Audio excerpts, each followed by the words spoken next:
You're listening to the Ropes and Riffs podcast with your host, John Kiernan. Welcome to the Ropes and Riffs podcast, and today with me, I don't even know how to introduce you because you're all over the place doing things. I say, hey, you did the Hurt Syndicate song, and then you got this record, and you do so much. So for those who are familiar with you and those who are going to get even more familiar with you, please welcome my guest today, Mega Ran. How's it going, my dude? Hey, what's up? I'm doing great, man. How are you? I'm doing all right. And it is so apropos that you're wearing the Hurt Syndicate shirt because, first off, the Hurt Syndicate is amazing. And I think everybody who's listening and watching this would agree with that. They've been doing some banger work on there. And obviously, you have been the voice on Shelton Benjamin's version of the Hurt Business. I guess we'll say suite of pieces there in AEW. Yes. Yeah, the shirt just came in. I think I just got it yesterday, so it was right on time for the podcast. But yeah, the Shelton song was kind of how it all started for me, and I got to thank MVP for that. He's been a friend for a while, and even back like probably before he got back in the WWE. Remember him being on the indies and just running into him a lot. And we have a very similar palette of music tastes. And I remember just talking to him about just anime and video games and music and just like having a whole lot in common on that side of things. And so, yeah, that kind of led to where most of my relationships with wrestlers are. It's usually the thing outside of wrestling that keeps us like friendly. It's like being able to talk. I would imagine you don't want to talk about work a bunch when you're engulfed in it. So I guess being able to talk to somebody about all the other things you like are enjoyable. So all of my wrestling buddies love video games, anime, or we have music tastes in common. We see that all the time. We see now all these other influences also influencing what's happening in wrestling too. And like you said, when you can connect with somebody, not just on, the work that they're doing, but also the things that inspire them and influence them. That's awesome. And MVP has always come off as at least to me, MVP has always come off as somebody that has all these different influences and is somebody who, like you said, if you're showing him the respect, he'll show the respect back to you. But as we've seen with the media scrum with AEW, you gotta ask the right questions too. Yeah, and I got like weird mixed feelings about these scrums nowadays because like how much of it is real and how much of it is in character. You know what I mean? Like, I think you got to come into it realizing that people, are using this opportunity to build and continue their character as well, do character work. So this isn't really the time where they're going to maybe let their guard down and give you the most, sincere answer because a lot of these guys they're fresh out of the whatever event they just had. The adrenaline's still flowing and, they're very much in character. So, I hope people don't get too, upset or hurt when they get shut down at these scrums because like they're not real. Like, you know what I mean? Like they can't be. So I just, I take it with a little bit of grain of salt. Like I definitely am highly entertained. I got to sit in on one at All In this past year in London. And I didn't even ask a question. I had some good questions, but the people who asked questions, I was like, oh, come on. I had something better than that. Like, come on. And sometimes one kind of bad question can just set the mood, and that person just can immediately start batting down questions. So yeah, it's a very interesting place to be for sure. But I enjoy it. It's very entertaining for sure. Yeah, and I felt like when I did the media scrum for Full Gear recently, I was listening to a lot of the other people in the media ask questions, and with our show here with Ropes and Riffs, we talk about music, we talk about wrestling, and we talk about wrestling entrance themes, right? So for me sitting there, I wanted to ask a question, but I know for me being the first time in a media scrum, I'm like, what kind of questions should I ask that doesn't come off as weird? And, Yeah. I was like, you know what? Just be confident, ask a question that relates to something. And the question I had asked to Private Party was who should play you to the ring in 2025 if you get that opportunity? And how their faces lit up with their answers, it was just like, for me, it was a revitalizing thing to be like, oh, okay, cool. You can ask these questions and really get in a different place with those questions too. So I was happy that I was able to kind of put that question out there, but it wasn't like hey, who are you going to wrestle next? Or would you like to wrestle Taylor Swift? We remember that one, ladies and gentlemen. We remember that one. Pepperidge Farm remembers. So you've done a lot of different things in the music industry. One of the things I love about you is how not only is the music that you write amazing, and anyone that has heard Mega Ran knows that. Anyone that hasn't, will pause this, go listen to it, come back. Welcome back, ladies and gentlemen. But you do so many different things. You do things in wrestling. You do things completely outside of that. I believe that you also do a lot in education as well. So you have this wide gamut of different things that you do within music. And we're going to talk about the wrestling stuff in a second. But for you, how do you navigate going between all these different things in music? Well, it's not too difficult because I love them all equally, so I'm just as passionate about education and children as I am about pro wrestling and video games. So when these opportunities come there, it's an easy transition for me to be like, oh yeah, like let's just use this part of the brain and work on this thing. And I feel like I used to think like maybe wrestling is off brand for what I'm doing in the kids music space, or maybe, comic books or things that are maybe teen oriented are a little off brand for this. But I've been able to make it all work. And, I think there's no profanity in my music. I feel like the vibe is always positivity. And so it always kind of works. You know what I mean? I just did a song for Mortal Kombat and then turned around and made a children's album, So I was like, well, how's this going to work? But I'm somehow able to make it work. I think that, just having a little piece of me, shine through in each one of these projects is something that people come to me for. So I don't take it lightly. And I make sure that I give my all to that thing, but also make sure it's me, So I'm not going outside of myself or what I would do or what I would say when I'm making these things. But yeah, it used to be a lot more difficult, but now I realize, not overthinking it is kind of the key, and just falling in love with the process and just really loving the art of just starting with nothing and then just working my way into something cool, I love that because like you said, there's so much in music that you can do, and you can go from working on Mortal Kombat, working in wrestling, working in video games, and then doing a kid's record too. And, with my wife and I, we run a music school here in New Jersey also.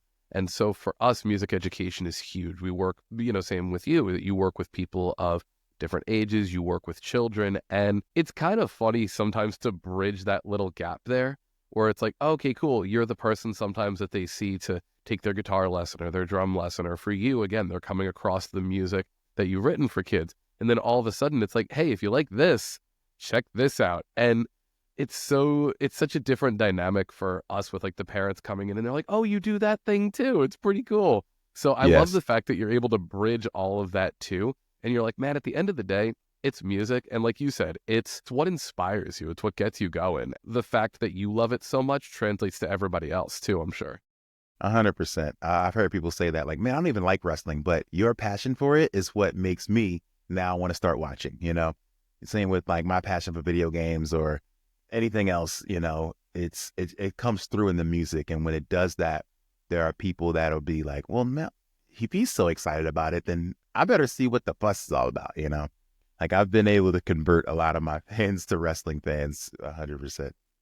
That's awesome. So let's talk a little bit too. Let's dive a little bit into the wrestling side here too, because you've worked with, first off, the way that I had also come to hear about your work was through Wrestling with Regret. I'm a fan of that channel. Shout out to Brian Zane. Brian is the man, and he's been the man for almost a decade now. So good on you, my friend. And, the theme that he had before was good. And then all of a sudden comes in this awesome Mega Ran, which is completely different from all that. And I thought it fit then. I think it fits now. I love the music. Tell us a little bit about how you got started with Brian Zane. Man, I think it was during pandemic. I mean, I just, of course, we all just started binging content nonstop. And I think I just went through the beginning of Wrestling with Regret and just worked my way all the way up during pandemic. And I was just like, this show is so great. And so I was doing a weekly variety show where I would bring on guests to just chat. And I had him come on. We would have a musical guest and then like a wrestling adjacent guest and just have fun with this show. And he came on and talked, and we had a really great talk. And then afterwards, he's like, hey, I've never had you on the channel, but would you be interested in working on something? I'm around the 10th anniversary, and or maybe it was like the 8th anniversary or something like that. And he's like, I just got these tapes of the UWF, the Urban Wrestling Federation. Are you familiar with this? Yes. This is amazing. It's like Def Jam Vendetta meets like real wrestling. It's insane. Yep. So he's like, can you watch this and just like give me some thoughts on it? And I'm like, yeah. So I watch it and I'm like, what the heck? But it's so crazy, so wow. Like some of our favorite people of today just show up randomly on it. And Eddie Kingston's just randomly there, and like all kinds of stuff. Yep. And so this was so entertaining. And he's like, well, would you like to do a little bit of like commentary on it for the channel? And I'm like, yeah. And so I did it, and the episode came out really cool. And he's like, all right, well, how about a bonus at the end of that episode? You do a new version of my theme since it's like an anniversary. And I was like, okay. I started writing some things. I was like, what do you want me to say? You know, and he's like, oh, well, some of my classic characters and people I use, you know, and I'm like, okay, good. And I just binged the entire show. So I'm like, perfect. All right, we got to talk about Old Man Tronson and all these other different characters. And so I wrote that, and I couldn't think of a beat necessarily to work on. So I had it kind of in my head, but all to no music. And I'm walking around, I'm just thinking wrestling with forget, let's get it. Did it, and I'm just humming these things, and I'm like, oh wait, I think I got it. And then I sit down, we work on this track, and the track has this great horn section that goes da, da, da, da, da, da.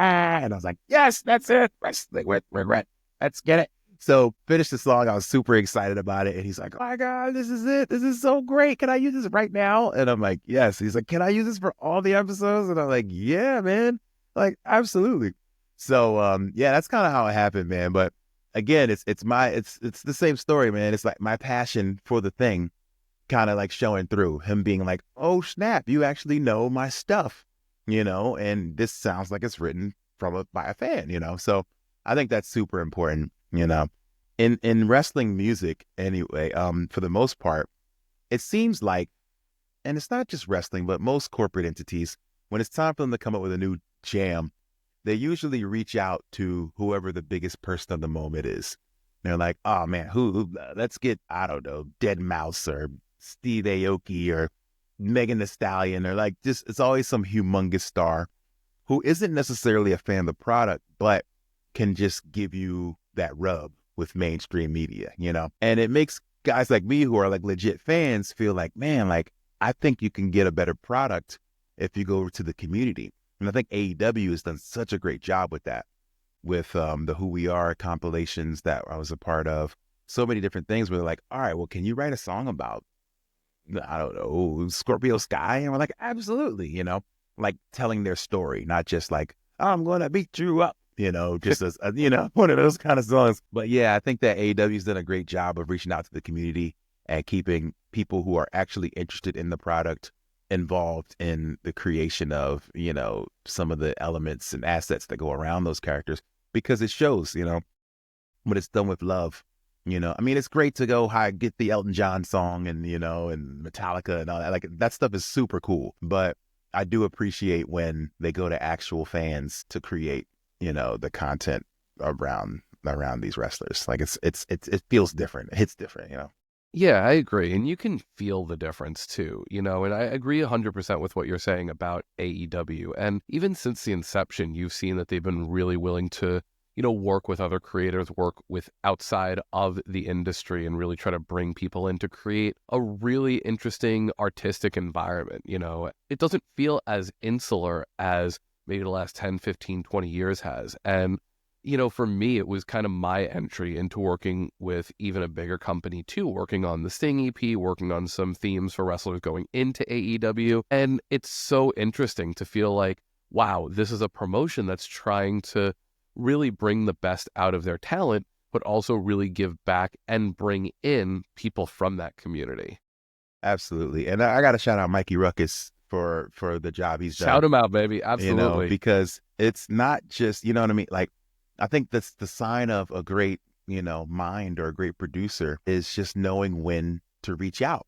You know what I mean? When to bring other folks in and say, hey, look, this person really specializes in this particular niche, or this person can reach this type of a fan, or this person speaks from this particular perspective.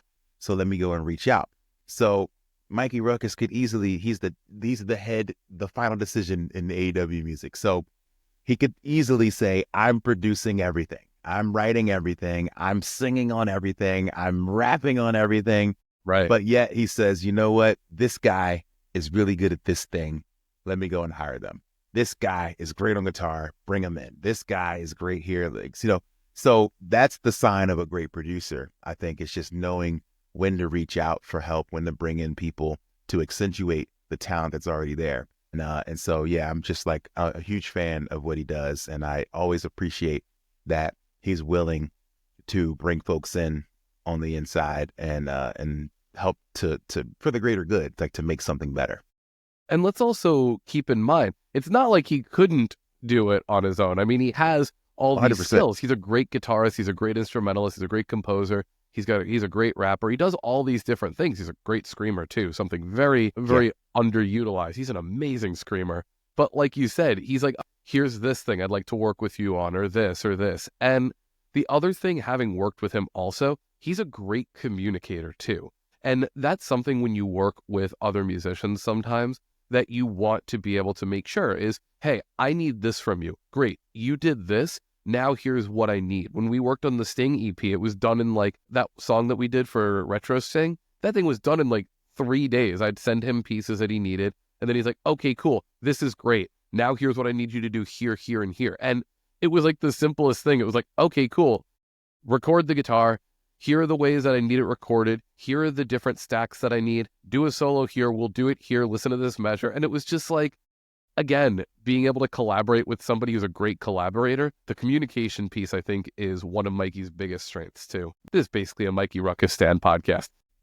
Yeah, here we go. Yep. The Mikey Ruckus Love Fest. Absolutely. So let's dive a little bit more into some of the themes that you've done. So let's start with your shirt, and let's start a little bit with Shelton Benjamin. I know that you said that you had connected with MVP, but they've had a couple of different themes that represent the Hurt Syndicate, whether it's just Bobby Lashley or Shelton or the group as a whole. So you meet MVP, and then you end up with the amazing song for Shelton Benjamin. Walk us a little bit through how you had gotten connected to do that theme and kind of what your thought was with creating a theme for Shelton. Oh, man.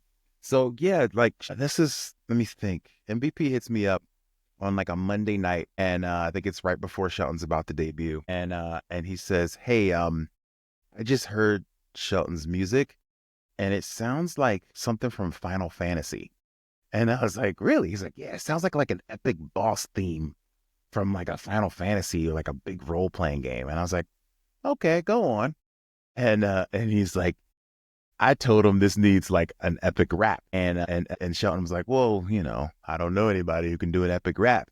And P's like, well, I do, and he kind of pitches me like, man, you got to hear Mega Ran. I think he's great for this kind of thing. And then he connects me with Shelton. And so I hit up Shelton and I'm like, hey, I need to get from you like what you want to hear in this song, what you want this to be like, what to feel like when you come out there, And he's like, I want it to feel like I'm not playing any games and I'm here to hurt people. And I'm like, okay. And he's like, yeah, I want like some Tekken vibes. And I was like, oh, Tekken? Oh, okay. And he loves Tekken. And his favorite character is Heihachi.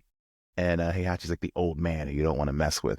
So when I was like, well, what does Heihachi say? And he's like, well, Heihachi has this one line where he says, I'll snap you like a twig. And I was like, oh, that's badass. And I'm like, should I work that into the lyrics? And he's like, yeah, please, if you can. And I'm like, absolutely. So I start with that, and then I'm start working on these couplets of rhymes that work with that. And I'm seeing, and it's a bit of a challenging rhyme from a rap perspective to say snap you like a twig. So now can I do a 5-syllable rhyme to make that work? Yes, I can. I'm a master in this biz. I ain't chatting with these kids. I'll snap you like a twig, And so that was a really fun challenge to be able to work in exactly what he wanted and then to be able to kind of flex some creative muscle around that. So super fun. And so I just went from there like, all right, well, we're going to go super heavy, braggadocious, bone-breaking lyrics over this big epic theme. Man, when I was done, I was like, oh, I think he's going to like this. And then I said it to him and he's like, oh my gosh. He's like, this is the best theme I've ever had, dude, like ever. Like, and, we all know him for Ain't No Stopping Me Now, and, respect to my GOAT, Jim Johnston, and, but for him to be like, no, this song really encapsulates me better than anything I've ever had. And I love it. And I was like, okay. excellent, like, I'm like, all right, we got his approval, then we're good to go, and it's funny because even at the beginning, I wrote a little article about it, but Mikey Ruckus was like, you know what? I might be able to like really get a kick out of him if you say "Ain't No Stopping Me Now" in the song. And then I talked to him about it, and he was like, I don't think you need to say "Ain't No Stopping Me Now" in the song. And then I was like, okay, all right. Mikey Ruckus thought that would be funny, and he was like, nah, I'm trying to move past that. It's fine, And and so I did record in the session. I just kind of said it in the beginning of the song, "Ain't no stopping me now," kind of sarcastically. And I'm like, if he wants to keep that in there, he can. And then, of course, he did. He kept it in there. So as the track starts, it's me saying, "Ain't no stopping me now." And that was just me, just an ad lib, But but man, the first time I heard him come out to that song, like I got goosebumps. I was like, whoa, like the entrance was amazing. The colors, him looking like $1,000,000, like MVP right there, and kind of with this like proud smile on his face, like as he presents Shelton. It's just like, yeah, like you don't know what you're about to get into right now. You're about to see a special thing, and just to be a part of that, it's just been amazing, absolutely amazing. So yeah, man, shout out to both of those guys, to Mikey and to Shelton. And it wouldn't have happened if Shelton didn't enjoy it. Like, so I'm just really proud that I was able to make him happy with that. And you know what? I think we've all known that Shelton Benjamin's one of the best. And me as a fan, I've always wanted to see him really have just a spotlight that no other person has shined on him. I'm very much a Shelton Benjamin fan. And, his music has been good over the years, but the second he came out to that, the presentation that the Hurt Syndicate has, but especially Shelton Benjamin, he's getting so much shine right now. He's getting so much of a different presentation than he's ever had, right? He's beaten people definitively. He's got this amazing theme that you guys worked on. And I would argue to say that this is probably within his career the biggest that Shelton Benjamin has ever felt, and like the biggest threat and the biggest deal that he's been in a wrestling company, in no short part, because even before he hits the ring, you hear this theme, you hear these lyrics, you hear this beat, and it has such a different feeling to Shelton Benjamin. And we're all excited that Bobby Lashley is with it. We're excited about the Hurt Syndicate, but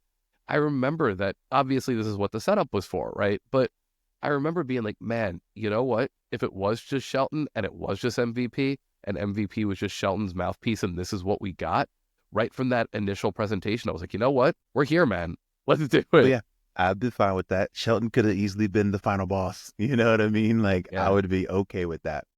Yeah. And then we talk about bringing it back a little bit. You were also part of the AEW Revolution. I think it was for the 2021 show.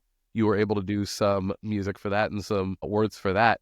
That's obviously a little bit different than what we've got for Shelton's theme. Walk us a little bit through the AEW Revolution contribution you had. Oh, man. At that time, I don't think I knew Mikey Ruckus very well, but in the early days of AEW, my entry point was Kenny Omega. And cool. just kind of knowing him and us, again, chatting about video games all the time. And so every once in a while, Kenny would just ask me like, hey, what are you working on these days? You got anything that could sound, that could work as like a theme somewhere? And, and occasionally I'll send him tracks that I was working on. And one day I just got an idea for Revolution and I sent it to him and he's like, this is amazing. This is amazing. And I think that was when I got connected to Mikey Ruckus. Kenny sent it to him, and then Mikey's like, dude, your track is amazing. Like, I was working on something, but this is way better, that kind of thing. And so I was just happy to be a part of it. And even for that, it was like, thinking about what a wrestling revolution would feel like, you know what I mean? And I think even through the lyrics, it was like this, like, it's time to take my place, like, it's time to change things, like that was really what it was about. Like, it's time to change the game. And it starts from us, you know what I mean? And so taking a little bit of that aggression, maybe chip on your shoulder or just being overlooked or underrated, even as an independent artist, we go through that too. You get a little bit of self-doubt kicking you, and pushing back against that was really what Revolution was about. So I always think the best kind of songs can fit more than one scenario. You know what I mean? Like, it's not just like, well, here's a wrestling company talking about their pay-per-view, but a track that could live even further and longer than the life of, the event, because in wrestling, it's always on to the next thing very quickly. So yeah, I'm like, if this song's gonna be added to, playlists and things like that, and we want somebody's gym workout playlist, then I can't just make it specifically about all elite wrestling attempting to change the wrestling world, but also just about changing your own life and making small changes in your own situation that can make you a force to be reckoned with. So that's really what went into that song, and I'm super proud of that song. We had some help from a great rapper by the name of Rated R, who did a verse on the end of that, and I remember thinking like the song was really short. Like I think the song's like 2 minutes and 12 seconds or something. And I was like, man, this is really short. Like, this is like the shortest song I ever made. And Kenny was like, no, it's perfect. It's perfect the way it is. Like, you don't need to add anything. Like, just, don't add just to add, things like that. And so you have to kind of learn that in the creation process, where it's like, never add something just to fill time. Like, you got to feel like it belongs there. So, and sometimes it's a 2 minute and 11-second song. Like, that's just sometimes what it is. So yeah, I was real proud of the way that came together, and to be like the official song of a pay-per-view is like, bucket list goals right there. So yeah, real proud of that. And I love how you also, when you talked about the Wrestling with Regret thing, you were like, let me add like all the things I know about this show and make a theme there. But with Revolution, you're like, you know what? Let's make it less about just the promotion and make it like, we know that at that point AEW is looking to really brand itself as an alternative and looking to say, you know what, we're coming, we're doing this, and we're doing it better than anybody right now, but we're doing it by ourselves. And you're not just going, okay, cool, let's make all the lyrics about AEW. You're saying this is a theme that has to represent in this way. And I think that, what you had said is what all of us artists go through, right? Someone tells you what they want, or someone tells you, okay, cool, this is what I'm looking for. And you're all of a sudden like, all right, cool, here's like the mound of things that we're going to add to it. And someone's like, no, that's great. That's awesome. Keep it like that. You're like, are you sure? I could add these strings. I could add this vocal. I could do all this. They're like, no, it's good. Keep it. And sometimes as an artist, it's good to have them keep us honest with some of those things too. We could go all over the map and lots of different things, but sometimes it's just like, you nailed it. There it is. Keep that and do that. That's cool with me. 100%. Now, for those also who are familiar with your work, many of you who are listening to this and who have seen this may or may not remember, but Mega Ran was in that infamous Usos and New Day rap battle, which was super cool. And I was telling you before we jumped on here, I feel so dumb that I did not even think about that then. Maybe it's because I found out about you later on, but all of a sudden I was like, oh yeah, I wonder if that's him. And then you hear Xavier Woods, if you're listening to this right now, make up with Biggie. Come on, man. It's time. I know it's been like 3 days as of this recording, but come on.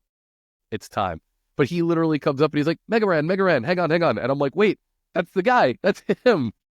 That's awesome. Yes. Yeah, I was there for that, man. We had an amazing moment. One of the coolest days of my life was that day. It was July 4th. So we're all in our like 4th of July garb, where I think I was at a big Uncle Sam hat on. There's great indie wrestlers who all were extras in that scene. Hammerstone is there as well, a bunch of other folks. And we're just all hanging out, being silly. And that was the instruction they gave us, was like, just be silly back there. Just make a viral moment. Just be wild. React crazily to what they say, that kind of thing. And that's all we were there for. It was just to kind of accentuate it. But I spent the whole day kind of backstage, and it was just like the coolest day of my life, just being able to see a little bit into the life that these guys live. And yeah, we get there like 10 in the morning. We're just like, all right, let's go to catering. We sit down at catering. Road Dogg comes and hands us the scripts for the segment, because he produced it. And all of their rap battles are there, like their lines, but the Usos lines are not there. And we're like, what's going on? And Road Dogg's like, I couldn't think of anything. So they said they're going to do it, they're going to have it before we start, but they're a little stuck right now. So they're just still working on it. And I'm thinking like, and I kind of whispered to Woods, like, think they're really planning to like destroy you guys. like this is a typical tactic in battle rap to kind of let me hear what you got, and then I'm going to have rebuttals for everything you say. You're like, I've been here. I know where we're going with this. Yeah, I'm like, this might not be good, but the stuff that they're doing is really great. So I'm like, oh, they're doing a great job. And then they're like, well, when we're done with eating, they're like, can you come with us just into a room? We're going to practice our lines, kind of bounce them off you, talk to you about the timing and stuff. And I was like, oh, this is great. Maybe slow that down so people can understand that, speed through that to get to this part, drop the mic on this part, for effect, so I kind of just give them a little bit of those pointers, I guess. And then John Cena randomly comes into the room, and it was 4th of July. He was returning for something, and he's shaking everybody's hand like, guys, I just wanted to come and tell you, you've been doing a great job. Like, I really appreciate everything you guys have been doing. And I was like, I thought you were coming in there to tell us you were jumping in the rap battle. And he's like, no, rap is a young man's game. I'm not doing that. And so he goes on about his business. And then Okada was backstage that day. Like, there was just an insane day. Wait, Okada was backstage? Okada was backstage. This was he was Shinsuke's guest. And this is, I'm sitting in catering, just trying to stay out of the way. I think no one was in there at the moment, and I'm just sitting there. And they tell us, like, relax, chill out, don't run up on any wrestlers, don't take any photos. And I'm like, got it. And so I'm sitting there, and then Charles Robinson comes in, and he sees this guy in the back, this big guy, just head down. And I was like, and so Charles Robinson runs over to Okada and then says, photo? Can I take a photo? And I was like, okay, if he's taking a photo, this is somebody that isn't here every day. So I'm looking and I'm like, wait, that is okay. And so I kind of broke the rule. Once Charles Robinson left, I was like, photo? Can I take a photo? And he's like, yeah, sure. So I take a photo with Okada. And it was just amazing. Like, he was this gorilla, just like shaking everybody's hand, just being very, very respectful. And he was just there to hang out. And I was like, what's going on? Like, this kind of stuff happen every day. I can imagine you're literally looking over at him in catering, and he's looking back at you. He looks away, and then he pulls one of these. You're like, it's him, it's the guy. Like, that's the guy. I can't believe this. And so later on, I when I get out of there, I posted that on Instagram. I was just like, dude, it was so cool meeting Okada. I can't believe this. And then it was like front page on like Squared Circle Reddit. Everybody's like, oh, that's a WWE confirmed. Oh, this rapper was backstage and he broke the scoop. And I was like, oh no. This is why they tell you don't take photos. I had to like apologize to all the guys. Like, I'm so sorry. I hope I didn't get anybody in trouble. And they're like, no, it's fine. It's fine. Like, if it wasn't you, someone else would have leaked it. Like, it's fine. And they were like, but what's he doing there? What was he? Oh, he's signing, no question. Like, it was just so ridiculous. But yeah, that day was insane. And being a part of the rap battle was so cool. And they were like, guys, they were just so happy that me, an actual rapper, was there to kind of like walk them through stuff. And I remember them saying like, man, this is so cool. Like, what can we do for you? I was like, what can you do for me? Like, I'm backstage. I'm living my dream. I get to walk the aisle. Like, what are you talking about? This is amazing. And Woods is like, nah, I got something for you. I got something for you when we get in the ring. And I was like, wait, what? And then that's when he says, Mega Ran, hold my trombone. And that was the moment where I was like, okay, I'm officially WWE canon. Like, I'm in the script. You know what I mean? Like, I'm there. I'm in the transcripts. So now I'm in the universe somewhere. That's pretty cool. Like, you don't really get that as an extra. You know what I mean? Like, I was just an extra talent. And then I get actually like my name said on TV. So that was like super cool.